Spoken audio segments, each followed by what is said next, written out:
Today we're going to talk about how to start a blog. I'm going to give you some of the high-level things on how to start a blog and then also some of the nitty-gritty logistics and websites and tools to use to start a blog. So first, starting a blog is honestly so much fun. I started my blog probably 6 years ago now, freedominabudget.com, and I absolutely love blogging. I'm not a natural writer, but it's something that I have learned to get better at, and it's honestly so much fun just being able to connect with my readers in a different way from YouTube or some of my other online businesses. So first thing that you want to do when you are starting a blog is choose a niche, right? You want to niche down.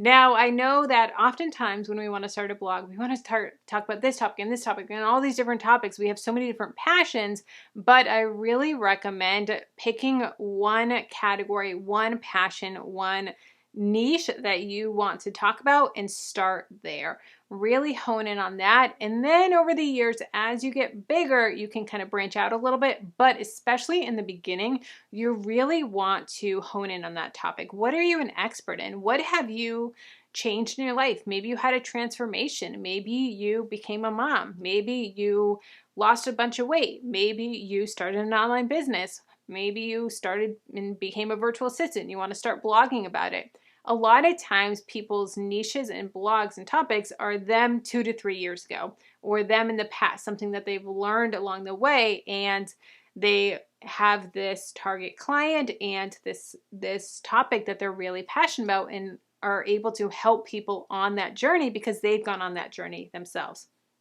So you want to choose a niche, really choose a topic. Then you want to come up with your client avatar. Who are you writing to? Who are you writing these blog posts to? When you are just generally writing these articles, it's often so easy just to get so matter of fact and fact-based, but you want to say, okay, this is the person that I'm writing to. I am writing to a new mom that is in her 30s, and she is, middle America, and she is nervous. She has no experience being a mom. She doesn't have any family close by or anything like that, and she's really excited. She loves her new baby, but she's nervous, and she struggles sometimes with being a mom and learning how to get her baby to sleep and learning how to introduce new foods, and that's who I'm writing to. And so when you're writing your articles, think about that person. Write as if you're just talking to a friend. And when you do that, you're going to have your readers connect with you in a whole new way of saying, they are talking to me. When we are just speaking to everyone, we're truly speaking to no one. When we're so broad and we don't have that target client, it's so easy just to not make the reader feel like you're talking to them, and it's just like educational. It's just something that it's not relatable. It's not something that they connect with. When you do that, it also makes it so much easier to sell, to add things like affiliate marketing and sponsorships in it and your own products. So if you are a mom blogger and you're saying, hey, these are my top bottles that I love, this is my top sanitizer, this is my top feeding tools, these are my favorite bibs, my favorite blankets, my favorite products, it makes it so much easier to share with your readers because you're like, these are the tried and true ones, these are the ones that I didn't like, these are the ones that I loved. And it's almost like you're sharing with a friend. I've had so many friends that, I'm a new mom, so that's why I'm thinking about this, but I've had a lot of friends that are now pregnant, first-time moms as well, and they're like, Kelly, okay, what do I need to get? What do I not need to get? What's a waste of money? And I'm like, okay, girl, let me tell you, I loved this. Like, for instance, we have a huge playpen in our living room, and it's like a ball pit playpen. And I have turned so many of my friends onto these because you can keep the baby contained. You can keep all the toys contained so they're not all over your house. They're safe. You can put them in there. You can do dishes. You can do different things. You can shower while they're in there and safe.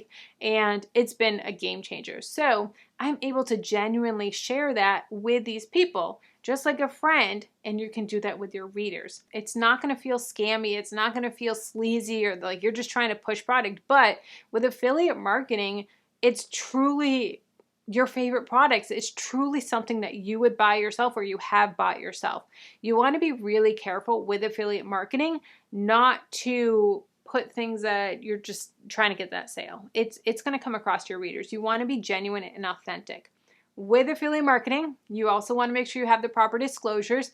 I have links in the description box of disclosures, templates, privacy policy, all the legal aspects that you need when you're starting a blog. It is very, very, very important to get those set up from the beginning so that FTC doesn't come after you down the road, or affiliate programs will just completely pull you. And you can get screwed, and you can have an affiliate program that's working awesome, and then they realize you don't have the proper disclosures and you're gone. Whew, that would suck. So you want to make sure that you're set up from the beginning upright. I also have a course, Driven to Profitable, that I recommend for all online business owners. It's really going to help you to start your business off right. Get the legal stuff up right. I have a lawyer that comes and teaches those lessons. Get the taxes done right. Figure out that. I have a tax pro that comes in, answers all your questions in super easy to understand terms.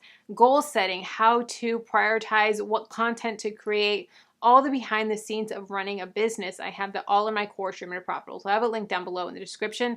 Definitely check it out. Then next is sponsorships. Sponsorships are another great way to bring in income with a blog. And you can have sponsorships of that blog post, which is awesome. And you can also kind of package if you have a YouTube channel or a newsletter. I've sometimes done partnership deals with a brand, and I've worked and I said, okay, let's do a YouTube video, blog, Instagram, newsletter, and we do this whole big package, and I'm able to charge a lot more because I'm including a blog article as well. Next is ads, and ads are a great way to increase your revenue on your blog, obviously, so they're placing ads throughout your articles, on your homepage, on your side banner, up top. Now, they're not the prettiest, but they do bring in income. I started with Google AdSense, and they didn't pay very much, but they're the easiest one. And I wish I started with Ezoic from the beginning. Now I have Ezoic. I have Ezoic down below in the description, as well as some tutorials on Ezoic as well. And I am working up to Mediavine. So Mediavine, you need 50,000 page views a month, and then you can qualify for their ads, and they make even more money. So with ads on your website, it does depend on two big factors of how much you're going to make on your ads. There are actually three main factors. So number one is how many page views are you bringing in? If you're bringing in just a couple page views versus tens of thousands, 100,000 of page views a month, that's going to determine how much you're making. Number two is your niche. Your niche is actually going to be a big determining factor of your ad rate and how much you're making in your ads. The same with the YouTube channel. That's your CPM, your cost per milli, cost per thousand. So with Ezoic, if you have a blog that could potentially be on investing, different things like that, that's going to be a higher price point than maybe a topic that is a lower EPMV. Now, I haven't really found any articles or any data on which ones are the highest, which ones are the lowest, but blogs that help other people increase their income or make money, or ones that they're going to be buying things, that's going to typically have a higher CPM because those people are more likely to click on the ads. And then the fourth determining factor with money with ads is the time of year. So ad rates are going to be a lot higher in the fourth quarter of the year because of the holidays. So you're going to see an increase in ad rates, the amount that they're paying you per ad, increase in November, December, and then lower, it's going to tank in January. So you're going to see lower ads in January because the holidays are over. They've spent so much money and they're saving a lot of their budget for Q4 of the year. Now, creating your blog. So there's two big things that you need to do when you're starting your blog. Number one is you need to name it. You need to get your domain name and name your blog. I personally recommend using Namecheap. I will have them linked down below in the description. So Namecheap is a great option for getting your domain for your blog. You want to secure it. And then second is your hosting website. So I personally use SiteGround, and SiteGround is a great web hosting site, and that way you can actually host your website. I personally don't recommend using Wix or Squarespace or any of those sites. I recommend starting right from the beginning of doing WordPress. It is a little bit more difficult to understand, but so many of their templates are plug and play. You can do that right with SiteGround. And you can just start from the beginning of that foundation of, yes, it is a little bit harder to learn up front, but there's so many tutorials online on YouTube, and you can then upgrade and not have to relearn how to do it again. So I will have the links to Namecheap as well as SiteGround down below in the description box. And then you also want to get Canva Pro. Canva Pro is a really great tool that I use for all of my graphics for my blog. So all the blog graphics, if I have graphics within an article, which you should, have those in there as well.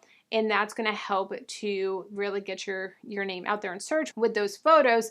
And they have a huge library, honestly the best library that I've seen, of stock photos, and they have amazing stock photos, stock videos, all that stuff. So definitely get Canva. It is well worth the investment. It is amazing. Definitely get the premium, the pro version, the basic one. The stock photos, there's like nothing there and they suck. So definitely get the pro. It'll be well worth it. Another thing to consider is potentially, now I know that there's a lot of controversy over this, but just want to say it is potentially using a little bit of AI. So I use Word Hero because I am not a natural writer. So I will use Word Hero to kind of get me started. And I'll type in the topic that I want and then the keywords that I want. And then it's going to help me just to kind of get the ball rolling, and then I can expand from there. So I don't use AI to write my blog post, but I do use AI to kind of get the ball rolling, because otherwise I will just stare at a blank Google Doc and have that cursor clicking, and it's just awkward and it sucks. So I like to use AI to kind of get the ball rolling with the topic ideas that I have. Now, like I said, there are many different ways to make money from blogging. So you can do your own products, you can do affiliate marketing, you can do sponsorships, you can do ads, but sometimes it does take a little bit of time to make money from blogging. So one thing that I recommend is, if you're already a writer, if you already have the gift of writing, consider freelance writing. I did a video on freelancing and virtual assistants, so definitely check out that video. But if you're a freelancer and you're already good at writing, consider writing articles and blogs for other blogs and make that quick money. If you're in a pinch to make money, you can get paid right away with writing posts for other people. Now, if you are wanting to become a freelancer, then consider having a blog first. Get the experience, really hone in on becoming a creative writer and learning how to write better blog posts and do different things with SEO. And then you can use that as your portfolio to pitch other brands to become a freelance writer for them. So it's definitely a great stepping stone if you want to become a freelance writer, or if you want to start freelance writing first to make some more money. And it is going to be a game changer. Let's keep the conversation going. If you want to know other income streams that you can do to make more money online, check out this video here. And if you want to know all of my income streams and how I only work 2 hours a day on average and have made over $47,000 in 2022, check out this video here.